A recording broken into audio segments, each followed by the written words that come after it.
तो भाई लोग, मेरा नाम है रोनी और ये वाला वीडियो मेनली होने वाला है एक्सरसाइज 6.2 के बाकी सारे क्वेश्चन के ऊपर। तो इस चैप्टर का क्वेश्चन नंबर 3 तक तो पहले वीडियो में हो गया था, तो आज करेंगे क्वेश्चन नंबर 4। तो इधर क्वेश्चन नंबर 4 में है कि इन द गिवन फिगर, मतलब ये वाला फिगर में A B parallel to C D, angle A P Q, मतलब ये वाला एंगल 50 डिग्री है, and angle P R D, मतलब ये वाला एंगल 127 डिग्री है। तो हमें फाइंड करना है एंगल एक्स और एंगल वाई। तो कैसे फाइंड करेंगे, देखो पहले तो लिख देंगे here given that A B parallel to C D and angle A P Q equal to 50 degree and angle P R D equal to 127 degree. और उसके बाद देखो since A B parallel to C D, तो figure में देखो A B और C D parallel है, तो इससे हम क्या लिख सकते हैं कि एंगल ए पी आर और एंगल पी आर डी ये दोनों इक्वल है, क्योंकि ये देखो ये दोनों लाइन पैरेलल है और ये पी आर हो गया इनके बीच में इंटरसेक्टिंग लाइन। तो फिर ये दोनों बन गए अल्टरनेट इंटीरियर एंगल, तो साइड में लिख दिया अल्टरनेट इंटीरियर एंगल। और फिर फिगर में देखो एंगल ए पी आर ये वाला एंगल बना है 50 डिग्री और एंगल वाई ये दोनों एंगल मिलके, तो फिर इसके बदले लिख देंगे 50 degree plus Y equal to angle P R D. Side में लिख देंगे since in figure angle A P R equal to 50 degree plus Y और 50 degree plus Y equal to angle P R D. Question में angle P R D क्या given था 127 degree, तो इसके बदले लिख दिया 127 डिग्री। और y इक्वल टू 50 डिग्री को उधर ले जाएंगे तो 127 degree minus 50 degree, therefore minus करेंगे तो y इक्वल टू 77 डिग्री। और फिर अब फिगर में देखो ये दोनों लाइन पैरेलल है और फिर हम ले कि पी क्यू इनके बीच में इंटरसेक्टिंग लाइन है, तो इससे क्या लिख सकते हैं कि एंगल ए पी क्यू और एंगल पी क्यू आर ये दोनों एंगल बराबर है, क्योंकि ये दोनों है अल्टरनेट इंटीरियर एंगल, तो साइड में लिख देंगे अल्टरनेट इंटीरियर एंगल। और फिर क्वेश्चन में देखो ए पी क्यू का वैल्यू क्या गिवन था 50 डिग्री, तो इसके बदले लिख दे 50 degree equal to X, therefore X is equal to 50 degree, तो हमें वाई और एक्स का वैल्यू मिल गया। तो उसके बाद क्वेश्चन नंबर 5 है ये, तो इसे देख के डरने की ज़रूरत नहीं, थोड़ा समझोगे तो आसानी से हो जाएगा। जैसे कि इधर पहले दिया हुआ है इन द गिवन फिगर, मतलब ये वाला फिगर में P Q and R S are the two mirror placed parallel to each other, मतलब पी क्यू और आर एस ये दोनों मिरर है और ये दोनों मिरर आपस में पैरेलली प्लेस्ड है, ठीक है।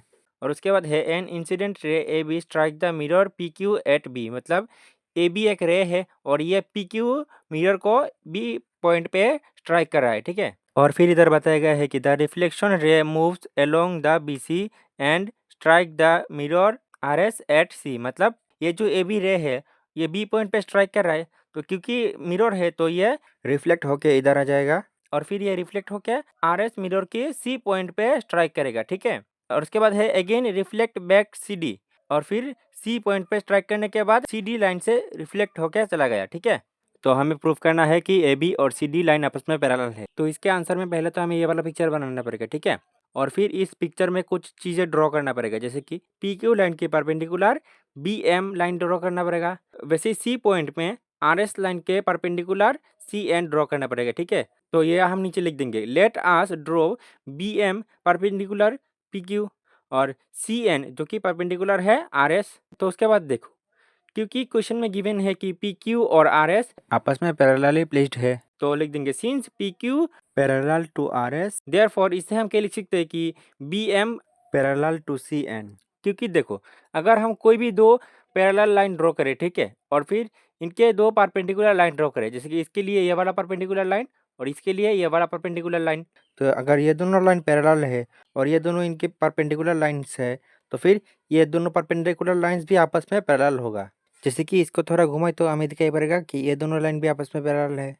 उसके बाद लिखेंगे again B C cut the B M at B and C N at C point respectively. तो ये जो बी सी लाइन है ये बी एम को बी पॉइंट पे कट कर रहा है और सी एन को सी पॉइंट पे कट कर रहा है। तो देखो ये दोनों पैरेलल है और ये इनके बीच में इंटरसेक्टिंग लाइन है, तो इससे हम क्या लिख सकते हैं कि एंगल 2 इक्वल टू एंगल 3, क्योंकि ये दोनों बन गए अल्टरनेट इंटीरियर एंगल, तो लिख दिया अल्टरनेट इंटीरियर एंगल। और फिर हमारा साइंस सब्जेक्ट में रिफ्रैक्शन ऑफ मिरर वाले चैप्टर में हमें एक फॉर्मूला दिखाई पड़ेगा कि अगर ऐसा कभी हो कि कोई सा भी मिरर है और इसमें कोई सा भी रे स्ट्राइक कर रहा है और फिर इसके बाद रिफ्लेक्ट भी कर रहा है, तो फिर इनके बीच में अगर हम परपेंडिकुलर एक बना दे तो ये वाला एंगल और ये वाला एंगल आपस में इक्वल होगा। तो इसी फॉर्मूले से हम कह सकते हैं कि इधर पी क्यू एक मिरर है और फिर ए बी रे इसमें स्ट्राइक कर रहा है और बी सी रे रिफ्लेक्ट हो रहा है, तो फिर एंगल 1 और एंगल 2 आपस में इक्वल होगा, तो लिख दिया now angle 1 equal to angle 2।